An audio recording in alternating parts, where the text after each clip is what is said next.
We're going to send things over to weather with Erika Chorostil, who has our 7-day forecast. Erika, what can we expect for this week?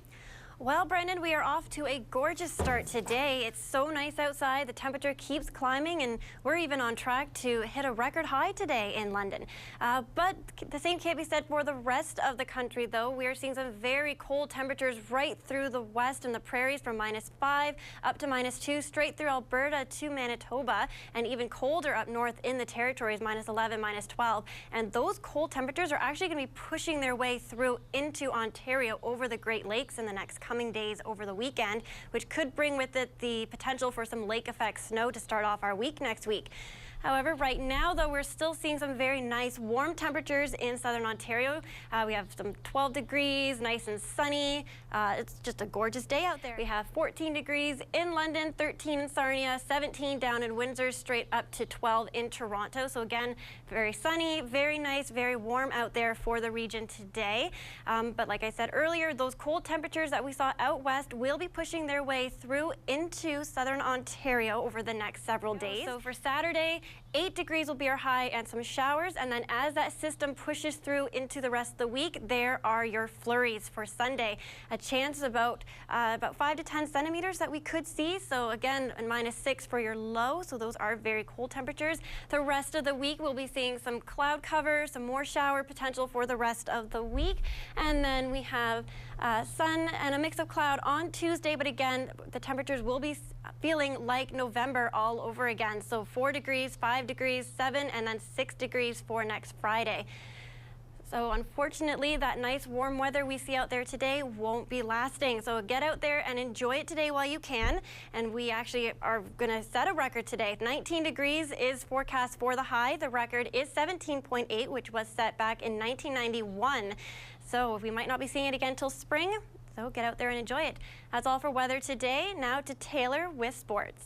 It was an eventful night for residents in a northeast London neighborhood. At approximately 1:20 this morning, fire crews responded to reports of a fire at 402 Boulay Street, just north of Cheapside Street.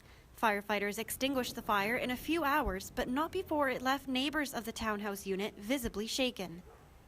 My neighbor came pounding on the door, yelling about a fire, and then like 2 seconds later the cops were here telling us to get out.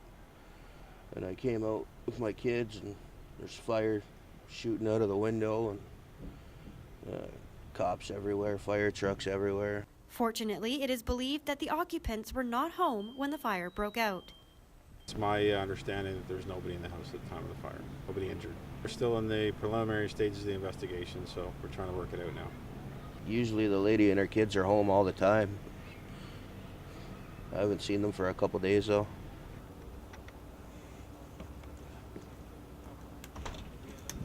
Investigators from the Ontario Fire Marshal's office are still investigating the cause of the fire, though they say damages are estimated at about $100,000.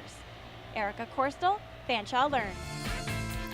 Last weekend was a big one for the Fanshawe men's baseball team. They won the men's baseball national championship in Oshawa, finishing the tournament with a 4-1 record. The Falcons beat the first place St. Clair Saints 2-1 to bring home Fanshawe's first national championship title since 1981. The Fanshawe men's cross-country team also saw success last weekend, competing at the OCAA Provincial Championships held at Seneca College. The team won the championship, their 7th title in the past 8 seasons, while lead runner Seth Marcasio won a gold medal.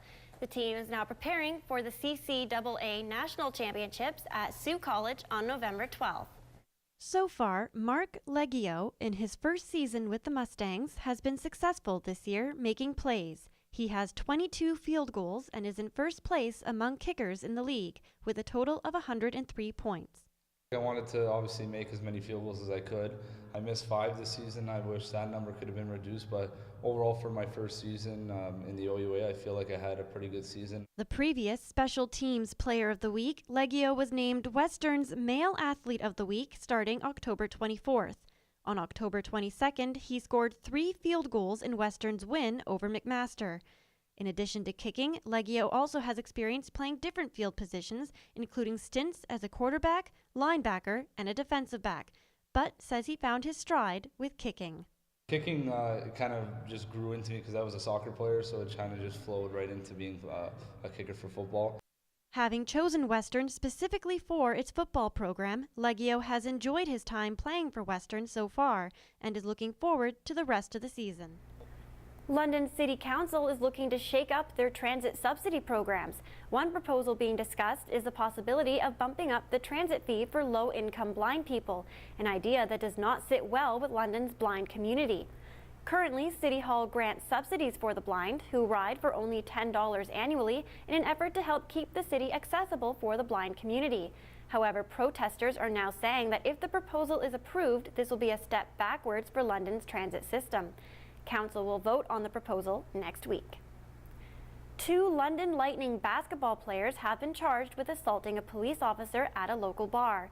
London police were called to Joe Cool's restaurant Sunday morning at about 1:45 after reports of an incident involving 2 men. The female officer investigating the incident was then assaulted and received minor injuries. Lightning players Marcus Capers and Taylor Black have both been charged with assaulting a police officer. Black has also been charged with resisting arrest. The London Lightning organization has yet to issue a statement regarding the incident or the player's status with the team.